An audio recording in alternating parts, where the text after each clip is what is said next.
Hello, everyone. Welcome back to Love Harmony. Thank you so much for being here. I am really looking forward to this video, so let's just jump right in. So, today's video was actually inspired by a meme that I saw the other day. I almost never base my videos on outside content.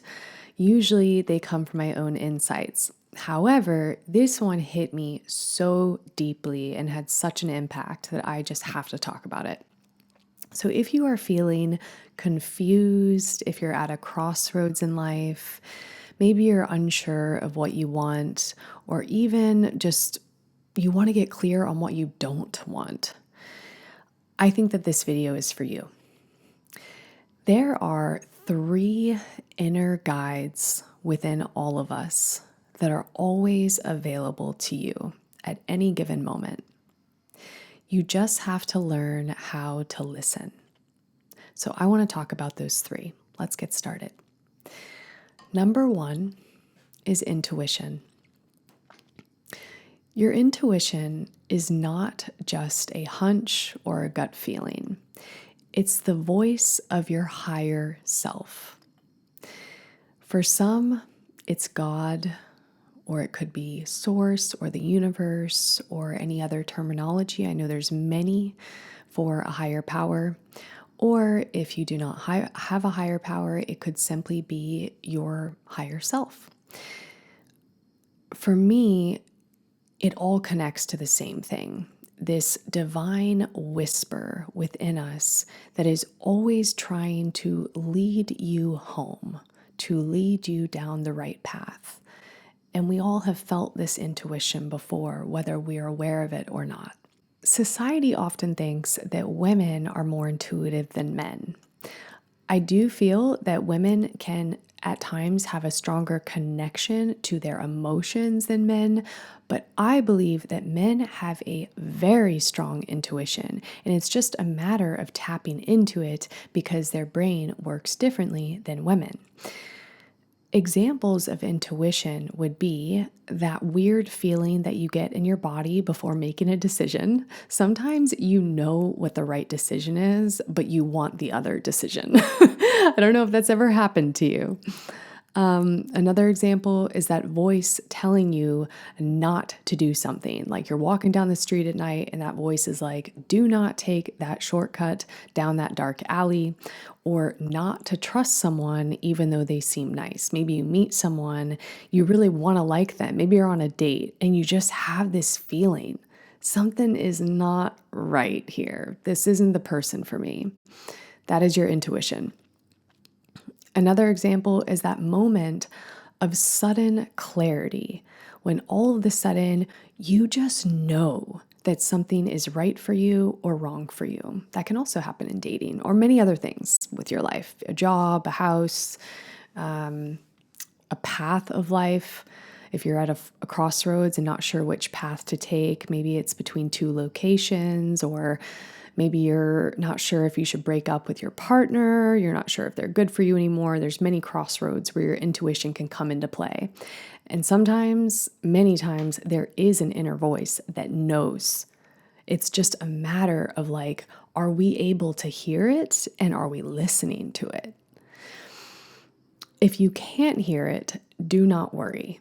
That does not mean that you don't have any intuition and it's not gone. It's just buried under noise, which is very common in today's world, especially with technology.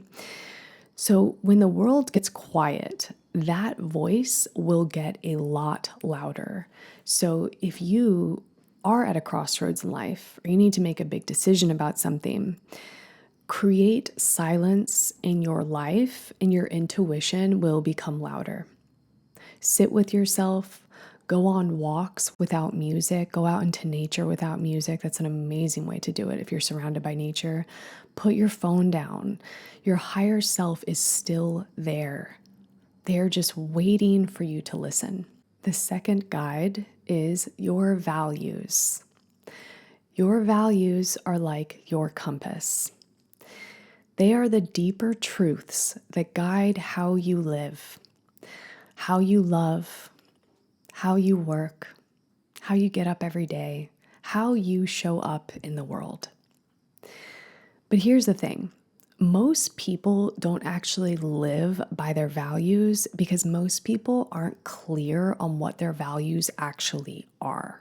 Have you ever actually sat down and thought about what your values are? Sometimes they do know them. People are aware of their values, but they don't make decisions based on them. Some examples of values would be honesty, kindness, loyalty, growth, creativity, integrity. I can keep going. You might value peace, but you stay in chaos because it's familiar. You stay in a chaotic relationship because you don't want to let go. You don't want to go through the pain. It gives you some comfort, even though it's chaotic. Maybe you stay in a job, even though your boss is totally abusive and toxic, but you stay in the job because there's many other pressures in life where you need to make money. You've got a family to support, maybe. You stay in the job because you feel like you have to. You might value joy, but you might settle for numbness. You might cope with the challenges and stresses of life with addiction. That's one way to numb. I know I have so much experience with addiction in the past. I've shared this in other videos, but I used to have a very, very strong attachment to alcohol, which I have since healed. Thankfully, I'm very grateful. But I remember I used to numb, and I did value joy, but I felt like I needed to numb from the stressors of life, and especially from the grieving of my mom. After my mom passed away when I was 20, that's when my addiction started. So this isn't about judging yourself. It is about coming home to what matters to you. Let your values be louder than your fears. Let your values be the filter for every decision that you make, from who you date to what job you accept, to how you speak to yourself, to how you speak to others, to how you treat others. If kindness is a value, are you being kind to yourself, to a stranger? Maybe you go to the bank. Are you being kind to the person helping you? Number 3, your nervous system. This one might surprise you because it surprised me whenever I saw this meme. I didn't start listening to my nervous system until literally this last month. This is why I wanted to make this video. It's so relevant for me right now. I was in a situation basically for a few months where I did not feel emotionally safe. The situation that once was safe became unsafe emotionally. I was tired all the time. I felt agitated. I felt disconnected. Every day, like everything felt like a chore, whether it was work or even just going to watch the sunset. It felt like a chore for me. Like all I wanted to do was just be in bed and watch a series. I didn't want to read. I didn't want to go out. I didn't really even want to talk to people. I just wanted passive distraction, which was often in the form of watching a series or watching a film. That's probably my favorite form of escapism whenever I need it. And I thought during this time period that I was depressed. Like I thought I was just stressed and having some issues with depression. And it feels like walking through mud. When your nervous system is not in a good place, when it's on overdrive, everything just feels so hard. But I wasn't depressed. My nervous system was in overdrive, and I did not realize it. So we don't talk about this enough, like as a society. But when your body is constantly in fight or flight mode, whether it is from a really hectic, stressful job, whether it's from a marriage where like you don't want to be married to this person anymore, but you feel like you have to be because you have children or something. I'm just throwing out examples. It changes everything when your body is constantly in this fight or flight mode.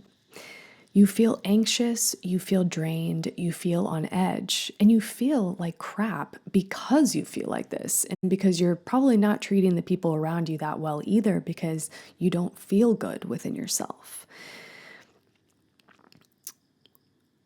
You don't trust people, you don't trust yourself when your nervous system is in overdrive. And most importantly, you stop feeling safe enough to dream and to make clear decisions. So here's the key. When your nervous system is screaming to you out for help, this is not safe. Listen to it. That is your body's way of saying that something is wrong. And I think a lot of people around this time, that's when they run to a therapist or a psychiatrist even, and they say, okay, give me something, I feel depressed. They don't realize it's not actually depression, it's your nervous system because you're under so much stress. You don't have to stay in situations, relationships, jobs, environments. I know about the pressures, like especially when it comes to financially, like, no, but I have to provide for myself or for my family. But basically, these type of situations that keep you in a heightened state, there is a way out. Even when it feels like there's not, you can start making very small steps to put yourself in a new situation, a new environment, a new relationship. Regulation is very healing. Feeling safe is very necessary for clarity. And when your nervous system is calm, again, you will instantly be able to think more clearly, to love more deeply, and to live more authentically. It is a massive shift when your nervous system is on overdrive for a long period of time, for weeks or months, and you come out of it and you remove the situation. It's incredible what happens. It's honestly like being reborn. I went through that recently. I honestly feel like I am in the best place that I've maybe ever been in my life right now. I feel so free and I'm dreaming every day and I'm making new connections and I was in a very different place not long ago. So those are your three guides: your intuition, your values, and your nervous system. Listen to them, trust them, and let them lead you, because they will always take you exactly where you're meant to go. If this video helped you, please give me a thumbs up and write a comment. I really want to hear your thoughts. Are there any other internal guides that you go to whenever you need to make a big life decision or whenever something just doesn't feel right in life? I'm so curious to hear from you, really. And I'm sending you so much love. Have a great day or night wherever you are in the world. Love, Harmony.